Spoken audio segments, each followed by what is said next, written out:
বন্ধুরা, আমার চ্যানেলে তোমাদের সবাইকে স্বাগতম। আমি আজকে রান্না করবো বিউলির ডাল। বিউলির ডাল রান্না করার জন্য আমি 200 গ্রাম বিউলির ডাল নিয়ে নিয়েছি। এবার ভালো করে আমি একটু ভেজে নেব। ভেজে এবার আমার হয়ে গেছে। এবার আমি একটা প্রেসার কুকারে নিয়ে ভালো করে ধুয়ে তারপরে আমি জল দিয়ে এবার একটু নুন দিয়ে দেব। নুন দিয়ে দেওয়ার পরে দিয়ে দেবো আমি একটু হলুদ দিয়ে কাঁচা লঙ্কা দিয়ে এবার আমি ভালো করে নেড়ে চেড়ে এবার আমি প্রেসার কুকারের ঢাকনাটা ঢেকে দেব।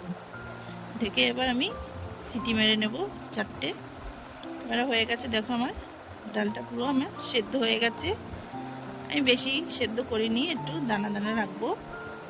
এবার আমি কড়াইতে তেল দিয়ে এবার দিয়ে দেবো তেজপাতা দুটো, দিয়ে দেবো এবার দুটো শুকনো লঙ্কা, একটু নেড়েচেড়ে দিয়ে দেবো আমি মৌরি ফোড়নে দিয়ে দেবো।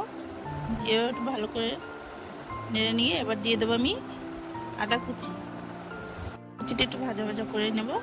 নিয়ে এবার আমি দিয়ে দেবো বিউলির ডালটা দিয়ে এবার আমি ফুটতে দেবো। দেখো এবার একটু নুন দিয়ে দেবো। এবার নুন দিয়ে একটু সামান্য মিষ্টি দিয়ে দেবো। দিয়ে এবার নেড়ে চেড়ে দেবো। এবার আমি একটা পাত্রে তুলে নেব। তোমাদের যদি আমার বিউলির ডালের রান্নাটি ভালো লাগে তাহলে আমাকে সাবস্ক্রাইব, লাইক, কমেন্ট, শেয়ার করে দিও। দেখো আমার বিউলির ডালটা একদম হয়ে গেছে। দেখা হবে পরের ভিডিওতে।